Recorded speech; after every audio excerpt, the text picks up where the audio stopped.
Salut, c'est Enzo, bienvenue dans cette nouvelle vidéo.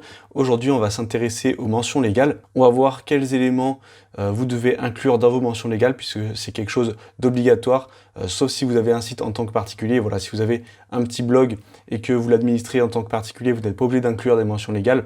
Mais dès que vous avez un site que vous tenez en tant que professionnel, que ce soit une boutique ou un site vitrine, eh bien, vous devez mettre vos mentions légales. Juste avant, si vous vous intéressez à la création de sites sur WordPress, je vous invite à vous abonner à cette chaîne, comme ça vous louperez aucun tuto. Donc maintenant, on va s'intéresser aux informations que vous devez inclure dans vos mentions légales. Ça va dépendre si vous êtes en micro-entreprise, c'est-à-dire en auto-entrepreneur, ou si vous avez une société. Et ça va dépendre également de votre activité. Si vous êtes en e-commerce ou en prestation de service, ça ne sera pas les mêmes éléments. Il y aura quelques éléments à ajouter si vous êtes en e-commerce. Mais les informations de base qu'on va devoir retrouver dans tous les cas, ça va être le nom, le prénom de l'éditeur du site, un moyen de contacter l'éditeur du site, des informations de contact et l'identification également du directeur de publication, donc la personne qui publie et met à jour le contenu sur le site. Ça peut être une personne différente de celle qui a créé le site. Il va falloir bien sûr pouvoir identifier l'entreprise, par exemple avec un numéro SIRET, mais aussi l'hébergeur, avec le nom de l'hébergeur, son adresse et un moyen de contact. En description, vous trouverez un lien du service public, donc c'est une source fiable,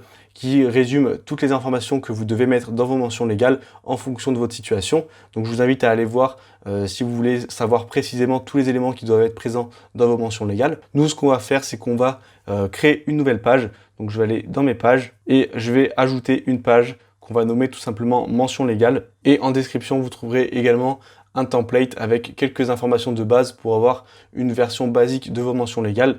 Bien sûr, ça sera peut-être à personnaliser selon vos besoins. Voilà, c'est ce texte que vous trouverez dans la description.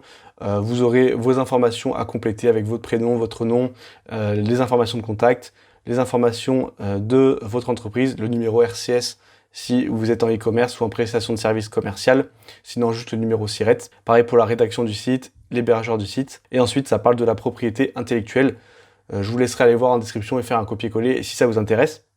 Et ensuite, vous avez juste à publier la page, puis inclure le lien dans votre pied de page. Il y a également une autre page qui est obligatoire sur votre site depuis la création du RGPD, c'est la politique de confidentialité.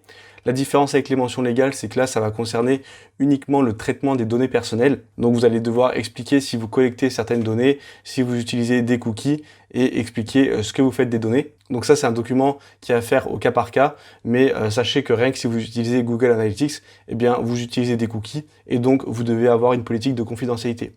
Pareil, si vous avez un formulaire de contact, il y a des données personnelles qui sont entrées dans le formulaire de contact et donc vous devez indiquer si ces données personnelles sont ensuite conservées ou si elles sont supprimées. Et si vous avez un site e-commerce, bien sûr, vous devez avoir vos conditions générales de vente.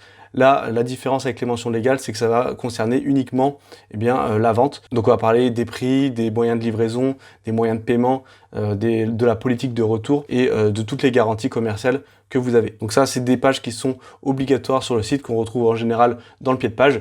Je vous conseille donc de les créer puisque vous pouvez avoir une amende si elles ne sont pas présentes sur votre site. On arrive maintenant à la fin de cette vidéo, j'espère qu'elle vous aura aidé à créer vos mentions légales sur WordPress. Si c'est le cas, n'hésitez pas à liker et commenter pour améliorer son référencement. Si vous n'êtes pas encore abonné à la chaîne, vous êtes libre de le faire dès maintenant en cliquant juste ici.